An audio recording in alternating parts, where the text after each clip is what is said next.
Welcome to Dawn of the New Earth. My name is Morgue. I'm an ex-Christian revealing hidden information in order to transform consciousness and create a new Earth. And today, we're talking about the inner order of the Golden Dawn, a secret society. And we've been talking a lot about the Golden Dawn lately.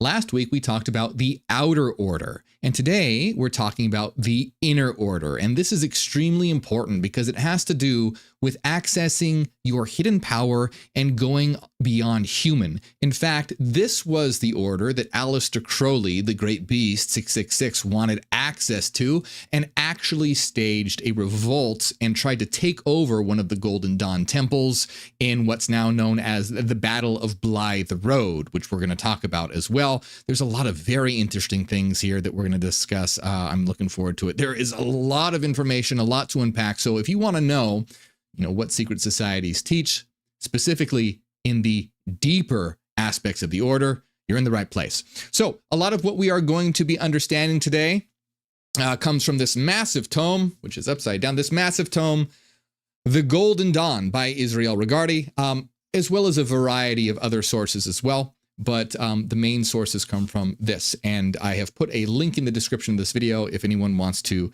check that out for themselves. And we're about to get started. But remember, before we do, make sure you hit like and subscribe. And if you enjoy my work, become a member on Patreon or on YouTube.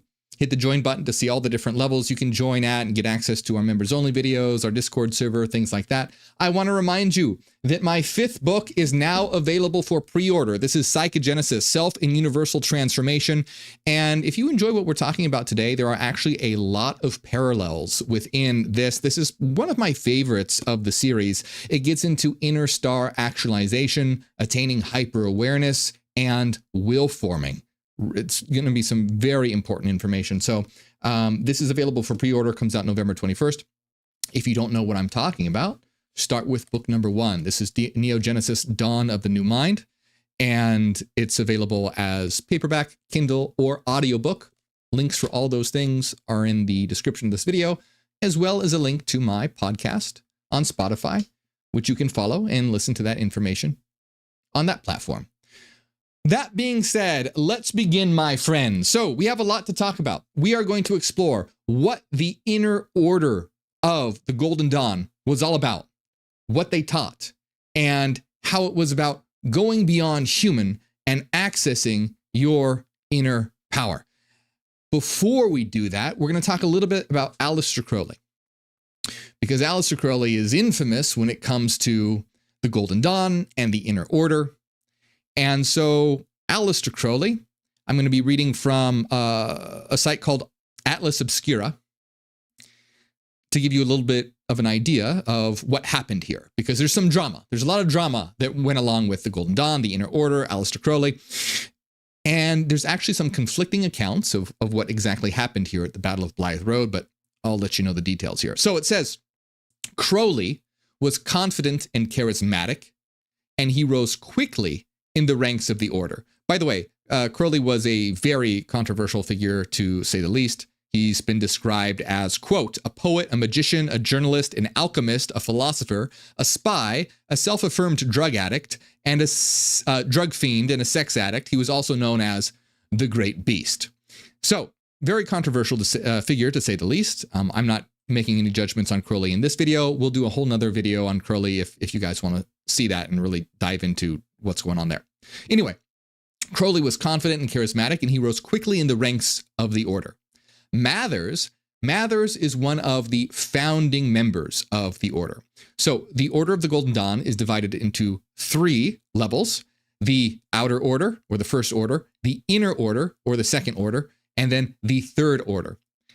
The second order is one of the deepest aspects of the Golden Dawn, and it's where the founding members resided. The third order was the domain of the secret chiefs, apparently supernatural beings that guided the rest of the order. We're not going to be talking about the third order today. If you guys do want to hear more about the third order, there's a lot of information and a lot to unpack there. But last week we focused on the first order. Today we're focusing on the inner order, or the second order, which was the order of the founding members of the Golden Dawn. And so Mathers was one of the founding members, and of course then a member of the inner order, of course.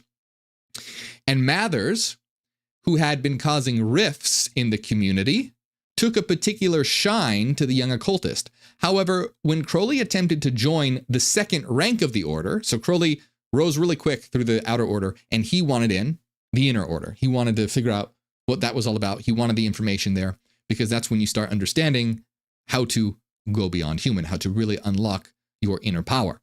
And he was denied access. He wanted to go to the inner, he wanted to join the inner order, but he was denied access by the London chapter, who disapproved of his leftist views and bisexuality. In response to this refusal, Crowley went directly to Mathers in Paris. There, he was immediately entered into the highest level of the second order, Adeptus Exemptus. So the London chapter said, hell no, you're not getting in. So Crowley went directly to one of the founding members in Paris, and which was Mathers, and automatically gave Crowley the highest rank in the second order, according to this particular site. The London chapter requested evidence and reasoning behind Crowley's promotion. So like, okay, well, why the hell did you do this?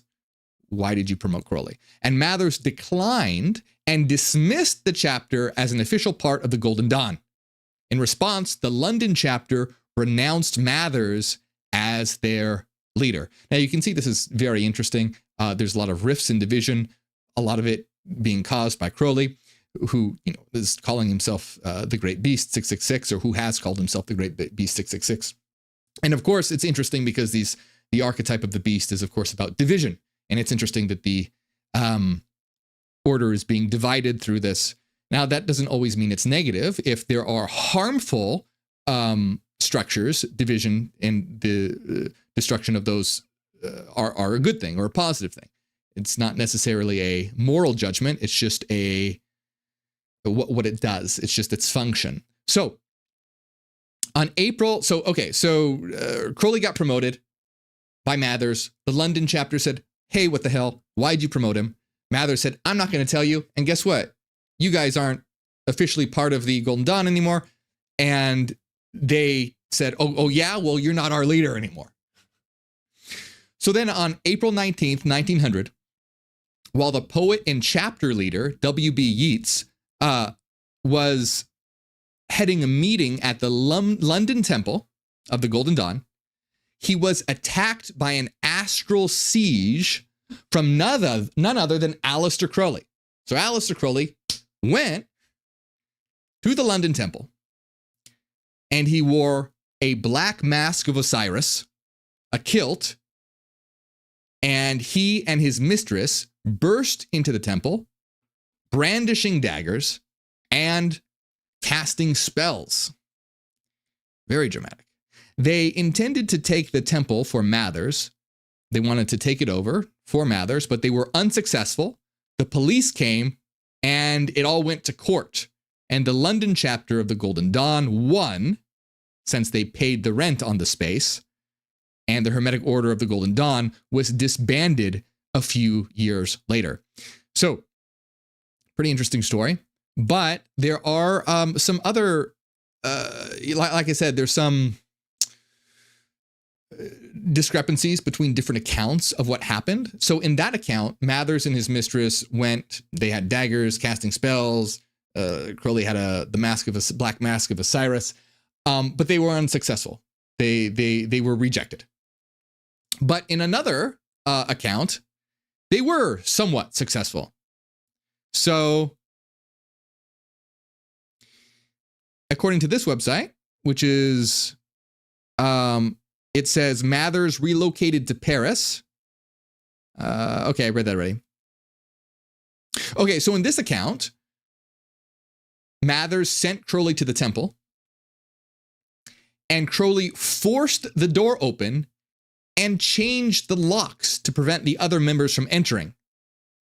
They eventually managed to regain control, probably at the, by getting the police involved. And according to hermeticgoldendawn.org, Crowley breaks into the Second Order's headquarters at Blythe Road and seizes the property. and he summons the members to private meetings where, masked, he demands them to sign pledges of allegiance to Mathers. And under the direction of Yeats, with the assistance of law enforcement, Crowley was expelled from the property. So, very interesting story. One account says that Crowley stormed the temple, but was automatically rejected by the members there. Another says that he actually seized the property, forced himself in, and then changed all the locks and tried to make all the members pledge their allegiance to Mathers. A lot of drama, to say the least. But as you can see, the Inner Order was a pretty big deal. Access to the Inner Order, the secrets discussed in the Inner Order, all this. So with this kind of background in place as to, obviously, something Crowley really wanted to access and understand and be a part of, what was the Inner Order all about? What were they teaching that was so powerful and so important? And that's what we're going to discuss right now. Okay? So, last time we talked about the Outer Order. And before we discuss the Inner Order, let's just give a very brief recap of what the hell magic is for those who might be watching this video for the first time. There's a whole playlist, by the way. Check out the playlist if you're interested in this. I have a whole playlist on the Golden Dawn. So, what the hell is magic? Is it crazy? Is it not? It can be if you misunderstand what it is. But if you understand what it is correctly, you realize that all it is, well, not all it is, but what it is very powerful, is that you're creating or learning a language to communicate with your unconscious mind. And I'm going to read a quote by that, big black book that I showed in the beginning, The Golden Dawn by Israel Regardie, that explains this concept. So Regardie says, to adopt temporarily part of the terminology now current among analytical psychologists and identify the latent spiritual self of man, which is now known as the unconscious, then it be remembered that this vast subterranean stream of vitality and memory and inspiration can only be reached by means of a symbol. What does all that mean? Regardie is saying, all right, so for a minute, we're going to talk about magic in terms of psychology. And so in terms of psychology, the secret spiritual self of man is within the unconscious. And within this, it can only be accessed, you can only access this by using symbols. Carl Jung, I talk about him all the time on my channel, talked about all the time is that the unconscious only communicates in symbols, not words. Like when you go to sleep and dream, you have all these symbolic stories unfold, and it's your unconscious communicating to you. And so magic is about learning the symbols to communicate with your unconscious mind. Regardie continues by quoting Carl Jung and says, Jung states, is the primitive expression of the unconscious, while on the other hand, it is an idea corresponding to the highest intuition produced by consciousness, end quote. Thus, these weapons and magical instruments are symbols, representations of psychic events or forces inhering within the potential of the inner man. So when you use magical items like a dagger or a wand or a cup or a pentacle, it's that these are reflections of inner unconscious forces. And so you're communicating with your unconscious in terms of symbolic expression. And by working with these things, it means to stimulate the dormant side of man's nature. Excuse the gendered language, by the way, but he, she, they, whatever, it applies to everybody. So it's about using these symbols to awaken the unconscious mind. And Regardie continues by explaining how Carl Jung did something very similar in his therapy sessions. So it says, it's an interesting fact that in his practice, Jung encouraged his patients to paint symbolic designs that were sometimes comparable to the Eastern mandalas. It seems that the effort to paint these designs had the effect of straightening out stresses and knots in the unconscious, thus accomplishing the therapeutic object of the analysis. There's a lot more we could say about this, but I explained this in other videos, so we're going to move on from there. But it's essentially about the fact that, hey, look, this is about manipulating the unconscious mind. When you're working with different items or symbols, it's not that these inherently have some kind of power on their own. It's that your unconscious mind is being establishing a link to them. And he compares this to Carl Jung's work and how he would have his patients paint pictures to represent the, and through painting these pictures, the unconscious would be able to come forward. So that's a very, very brief description of what magic, when properly understood, is. It's just important to remember. It's nothing crazy. It's not like how they show it in Hollywood. It's about creating a map or a language to which you can communicate with your unconscious. So last week we talked about the outer order. Remember, it was divided into 3 orders. And Israel Regardie says, the graduated training of the entire outer order was intended as a preparation from the practical work to be performed in the inner or second order. So Regardie says, everything that you do in the outer order was simply to prepare you for the inner order. So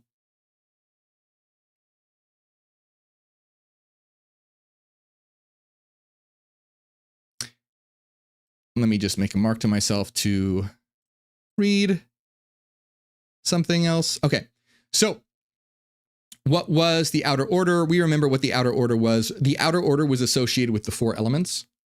So in the outer order, as you would go up the different grades, you would learn to work with the different elements. You would work with earth, which represented groundedness and stability, air, which represented intellect, fire, which represents will, and water, which represents intuition and the emotions. So by working with the 4 elements, you are becoming balanced and grounded. Balanced and grounded. That's what you're doing in the outer order. And so why are you doing this? Why are you working to be balanced and grounded? Because you are working towards what is a preparatory work to be grounded for the inner order, which is about going beyond human. And you need that stable foundation to be able to do this. And so there is a grade in between the outer order and the inner order, a grade that prepares one to enter into the inner order. And this grade is known as the portal. So before one enters into the inner order, they join the portal grade. And the portal grade is associated with the 5th element. There's a 5th element, a hidden element. The 5th element, the hidden element, is spirit. So one is introduced to the element of spirit. And if you've ever seen a pentagram, the very top of the pentagram, the point at the top, represents the spirit, and the other 4 points represent the 4 elements. This is to symbolize the fact that spirit is what directs and controls the 4 elements. So the portal grade is about the spirit, and the reason why that spirit is a hidden aspect is because you've been working with spirit the whole time. You just didn't, it wasn't explicitly made clear, in that when you're working with the 4 elements, what are you doing? You're controlling the 4 elements. Thus your consciousness, your mind, you as the magician, the practitioner, you are the element of spirit. And that's what you are. And so you enter into the portal grade, which switches focus from the 4 elements to the 5th element of spirit. And Israel Regardie says, the grade of the portal, which conferred upon the candidate the title of Lord of the Paths of the Portal, of the Vault of the Adepti, is not referred to a sephira as such. It may, however, be considered as an outer court of Tefereth, exactly as the Adeptus Minor ceremony may be considered Tefereth within. Its technical attribution is the element of Akasa, or spirit. So what this is essentially saying, let me read one more quote and then I'll explain that. Regardie continues by saying, this grade, which separates the 1st and 2nd orders, portal separates the 1st and 2nd orders, is intermediate between the purely elemental grades and the spiritual grade of Adeptus Minor. All right, so the outer order are the elemental grades. You're working with the elements. The Adeptus Minor the first grade of the inner order is a spiritual grade, and thus the portal is a transition between the two in which the practitioner is going in from an intermediate phase and is introduced to the idea of spirit from the four elements and onward. So Regardie says, a crown to the four lower elements, right? It's at the top of the pentagram. This rite formulates above earth, air, water, and fire, the uppermost point of the pentagram, revealing the administration of the light over and through the kingdom of the natural world, being able to control those elements of yourself. So real quick, I want to talk about another thing he said. So you'll notice he says that it may be, however, considered as an outer court to Tefereth, exactly as the Adeptus Minor ceremony may be considered Tefereth within. We haven't talked about the Tree of Life really much. If you guys want to know more about the Tree of Life, I'll do a whole video devoted to it because that's a lot of information to unpack. But the Tree of Life is a symbol that is used in Kabbalah and a lot of magical traditions. And it's basically a blueprint of the soul or the mind. And Tefereth is at the very center of the Tree of Life. And what Tefereth represents is essentially the center of consciousness. And the portal grade represents the outer courts of Tefereth. The Adeptus Minor grade, which is the first grade in the inner order, represents being within Tefereth. And once again, Tefereth is a very important point because it represents the center of your field of consciousness. In Jungian psychology, this would be related to consciousness in the ego. Okay? So, what about the Adeptus grades, Adeptus Minor, Adeptus Major, Adeptus Exemptus, and the inner order as a whole? So, Israel Regardie says, it is to effect this redemption of the personality, to regenerate the power of the dragon, and attempt to bring the individual to some realization of his potential godhead. That is the object of the Adeptus Minor ceremony. So the Adeptus Minor, the first grade of the inner order, is about beginning to understand how to integrate the shadow and make contact with the higher self, or the divine being within you. In some systems, this is known as the Holy Guardian Angel.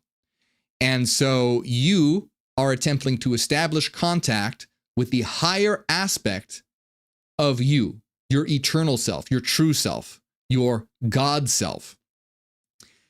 And once again, remember, if this is sounding like crazy or out there, a lot of this is very comparable to Jungian psychology, where in Jungian psychology, we have the idea of integrating the shadow self and the process of individuation. The process of individuation is about working with the unconscious to connect to the self. And so let's read a little more, because do I have that quote by Carl Jung? Let's see. What did Carl Jung said? Yes. So Tefereth is the center of consciousness, and it's the organizing principle. So Tefereth is the servant of the higher self. And here, within this grade of Adeptus Minor, first contact with the higher self can begin. And higher self is associated on the Tree of Life with Kether, which is the crown. And again, if this sounds kind of wild or out there, remember that Carl Jung, or in Jungian psychology in general, the ego is often described as the servant of the higher self. So if we understand this in terms of psychology, what is the ego, by the way? The ego is the center of your field of consciousness, and it's all those attributes that make up you in quotes, because it's not the true you. It's the you that likes chocolate but doesn't like vanilla, that is a doctor that has 3 kids, that's age 45, that likes to ride bikes and watch horror movies, etc. It's all these aspects of your lower personality, your avataric aspect of yourself. The higher self is you in totality, your true self, your ultimate self. In Jungian psychology, this was the totality of your psyche, which includes the ego. In the Neogenian system, it's the inner star, which goes beyond that to being your eternal self, which has existed across lifetimes and has always existed and will always exist, and engages in a process of reincarnation or relocalization to gather more training data. So the ego is the servant of the higher self. Specifically, Carl Jung called the ego a complex whose archetypal core was the higher self. Basically, what it means is that the ego is sort of an illusion, but it's a useful illusion. It's a powerful tool. It's what allows you to navigate consciousness, and it is sort of your true self, but in miniature. It's a simplified version of yourself. Jung said, quote, "The ego stands to the self or higher self as the moved to the mover, as an object to subject." So in this view, the ego isn't the main driver. Instead, it's the self, the higher part of us, that directs our true path. And so this is the essence of what Jung called individuation, the process of aligning our ego with our highest, truer self. And so this is very similar to the process that begins in the inner order of the Golden Dawn, which is about aligning Tifereth with the holy guardian angel or the higher self or Kether or your true self. And let me see. I lost my place here. So Israel Regardie says, the whole grouping of symbols is an elaborate and dramatic portrayal of the central theme of the great work. In a word, it depicts the spiritual rebirth or redemption of the candidate, his resurrection from the dark tomb of mortality through the power of the Holy Spirit. Now, of course, this is being used in a lot of symbolic language. Basically, what Regardie is saying, hey, all the symbols we use, all the dramatic rituals that we do, it's all about this. It's about the great work. What is the great work? The union of subject and object. What does that mean? It means aligning, well, it can mean a lot of different things, but in this context, it's about aligning your higher will or your lower will with your higher will, connecting to your true self. And this is, of course, the idea of going beyond human, because you begin to realize that you are an eternal being. You aren't this body, you aren't this ego, you are an eternal being that has existed across lifetimes, and you are beginning to make contact with that. And all the different symbols and rituals are just just portrayals of that central theme. It depicts his spiritual rebirth and his resurrection from the dark tomb of mortality. So you can understand this, like, metaphorically, of course, in terms of like the dying and risen God, where Jesus Christ was died and crucified and then rose again, but as a spirit. So it represents the destruction of the old, the destruction of the material, and the birth of the spiritual, which means in what we're talking about here is the realization that your ego self is not who you are. So in essence, that you dies, not literally, of course, but metaphorically speaking, you realize, oh, that's not me. And you are, that part of you dies, not literally, and you're not trying to destroy the ego. The ego is important, but the identification with it dies. That's the important part. You no longer identify with the ego. And that is the death of the old self, and the spiritual rebirth is the birth of your new self as you begin to realize and understand what you truly are.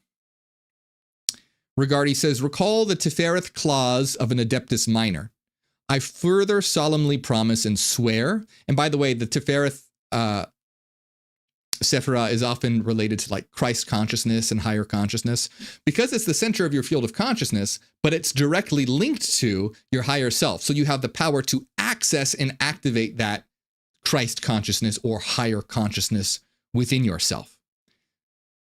So here is a clause, the Tifereth clause of the Adeptus Minor. Quote, I further solemnly promise and swear that with the divine permission, I will from this day forward apply myself unto the great work, which is to purify and exalt my spiritual nature, and with the divine aid, I may at length attain to be more than human, and thus gradually raise and unite myself to my higher and divine genius, aka higher self, and that in this event, I will not abuse the great power entrusted unto me.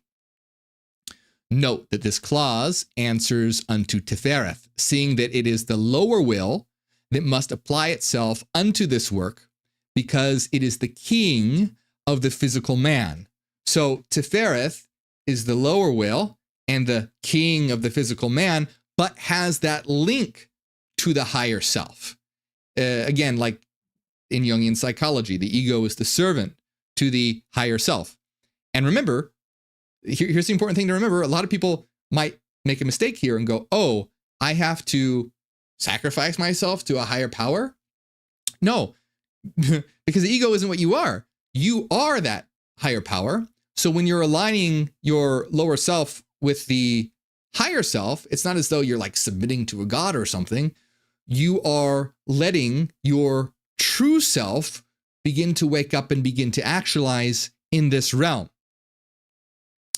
So Israel Gardi says, task of the Adeptus Minor, to render the king of the body, or the lower will, with obedient to and anxious to execute the commands of the higher will, that he be neither a usurper of the faculties of the higher, nor a sensual despot, but an initiated ruler and an anointed king, the viceroy and representative of the higher will, because inspired thereby in his kingdom is man.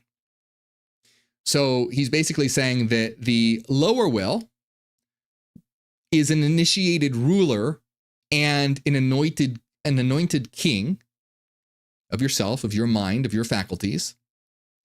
And it is the representative or viceroy of the higher will. This lower will is an initiated ruler, a king, but is in service to your true self, your higher self. And what's really interesting about this is that, so in the Adeptus Minor grade, one is just beginning to make this contact or learning how to make this contact. And then the Adeptus Major grade, you begin to really strengthen and fortify that connection. And as you go up these grades, strengthen it even more, such that you begin to understand what the will is of your higher self. And that's your true purpose. Like, a lot of people are like, oh, I don't know what my purpose is. I feel meaningless. I feel nihilistic. I feel like life doesn't have any meaning. This often stems from the fact that one isn't tapping into or has consciousness of the will of their higher self. And it's even been described as, particularly in Thelema, as the relationship between the lower self and the higher self as being the prophet of the holy guardian angel. And, if some of this religious terminology turns you off, I completely understand. But, this is very similar to the Jungian idea of the ego being the servant to the higher self. But it's always important to remember throughout all this, that the higher self is you. It's not something outside of you. It's not something different than you. It's not something external to you. It's not something other than you. It is what you are. The ego is just an aspect of you that organizes data and information and is the center of the field of consciousness. And it's about using the power of your ego, which is very powerful, to begin to enact your true will, your true purpose and actualize your true self. Now, in terms of the Neogenian system, this has a lot of parallels with interstar actualization, where in interstar actualization, we are seeking to actualize our true self, our high self, by integrating our unconscious, which means integrating the shadow self, the mirror self, and the power self to form a cohesive whole, a cohesive unity, and awaken and form a connection with and actualize the inner star, which is what you are, which is your higher self. And I just always want to be clear, because I think sometimes with these systems, it can sometimes do it in such a way where it starts to seem like this higher self is something other than you, but it's not. It is what you are. Also, we talked a little bit about the tree of life. I want to also mention that there is something called the tree of death, or the tree of knowledge. It's been called the tree of death or the tree of knowledge, which has to do with the shadow aspects of yourself, which is really important, because we have to remember that in order to be whole, like Carl Jung said, we have to integrate the darkness, not ignore the darkness, not try and bind or banish the darkness, but understand really what it is. And in terms of Jungian psychology, this is about exploring the shadow self. So the shadow self are all the aspects of you that have been repressed, and you want to be able to explore these and integrate them, deal with them, so that they are serving you rather than wreaking havoc on your life. So this second order or inner order is all about going beyond human, actualizing your true self, forging a connection to your true self, learning how to communicate with your true self, and learning how to actualize your true and higher self. And all the different rituals and whatnot within this grade are for that attainment. And then, of course, after the second order, there is the third order, and that's where stuff gets really weird. And it has to do with the secrets chiefs, these, apparently supernatural beings that guided the order. They didn't. Of course, that's my opinion, but come on. And so the idea here is, or what I want to know from you guys is, what do you want to know? What do you want to talk? Because there's a lot we could do from here. We could talk about, different aspects of the system. We could talk about different actual rituals, different actual ceremonies. We could talk about the Kabbalah. We could talk about the tree of life. We could talk about the tree of death and the tree of knowledge.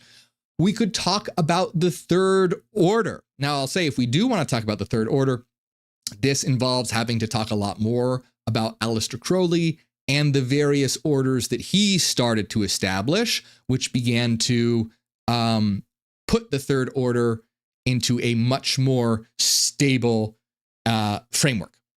So tell me what you think. I want you to let me know in the comments what you thought about this. If there's anything confusing or anything that's not clear, let me know. As I've said before, it's sometimes difficult for me to tell what's easy to understand, what's obvious, and what requires more explanation. So always tell me. I want to know what you guys like.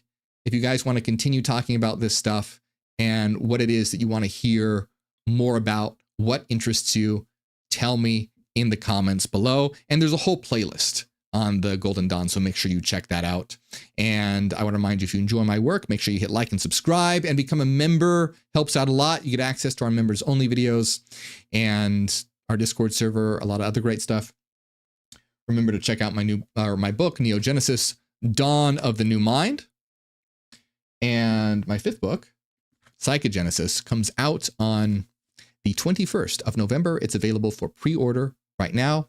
Links for all these things are in the description of this video. And I want to give a big shout out to everyone who supports. You guys are awesome. I really appreciate it. It's how I'm able to do this. And so a big shout out to Renaissance Fairy, Cassidy, Angela, DB, Nusalina, Christopher, Dallas, Digital Tech, Seaweed, David, LaDonna, Grace, and Eon, and everyone else. Thank you very much.